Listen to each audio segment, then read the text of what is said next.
clear that the Treasury must begin to take a lot more seriously than they do. That disbursements to different votes for Parliament should not be an afterthought. It should be a priority issue. That monies that were due in January have not been released to date, and there is no sign that the money will be released tomorrow or the day after. The Speaker, the Treasury must take note, and I thank the PSC for that update. I thank you. Senator Bonny. Thank you, Mr. Speaker. Mr. Speaker, I have heard our good commissioner, and because I have, and the House, we have absolute confidence in them. I wanted to encourage them.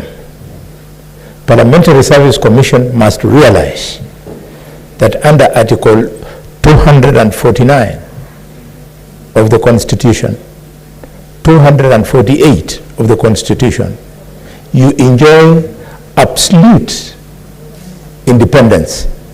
In fact, Mr. Speaker, if you allow, I would like to quote 249(2)(b), independent and not subject to direction or control by any person or authority, and that you are subject only to this Constitution and the law.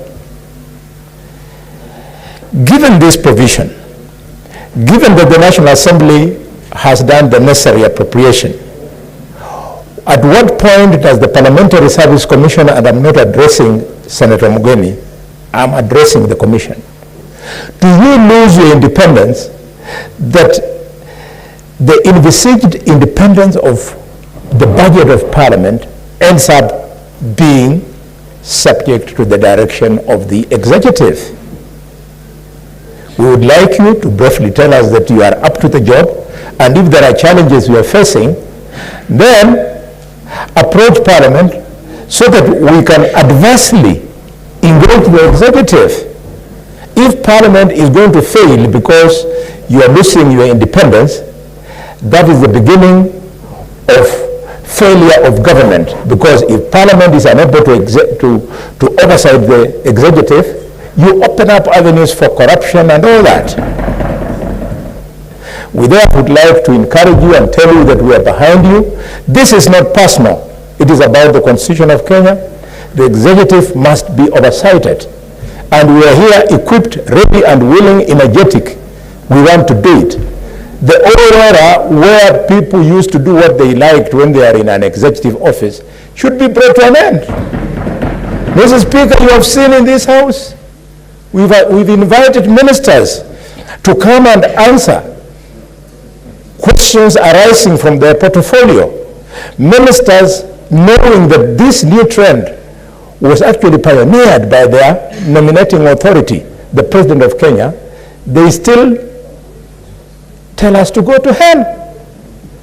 Members, colleagues, we must exercise the power of the purse of Parliament if you want the executive to perform. Thank you, Mr. Speaker. Now, honorable senators, the contribution by the two honorable senators should sum it all. Before I ask the clerk to call the next order, I've got this communication to make. I'd like to acknowledge the presence in the public gallery this afternoon of visiting teachers and students from Kitengela Magereza Secondary School in Kajiado County. The delegation comprises 10 teachers and 90 students who are in the Senate for a one-day academic exposition. Honorable senators, in our usual tradition of receiving and welcoming visitors to Parliament, I extend a warm welcome to them. On behalf of the Senate and my own behalf, wish them a fruitful visit.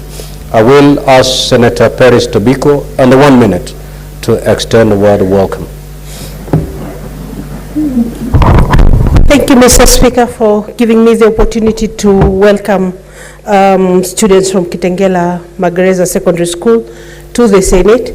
Mr. Speaker, I am delighted to see the students here at the Senate. I hope the visit motivates them, Mr. Speaker, to go and work hard, study, and be the future senators in this country and members of parliament, and even the president and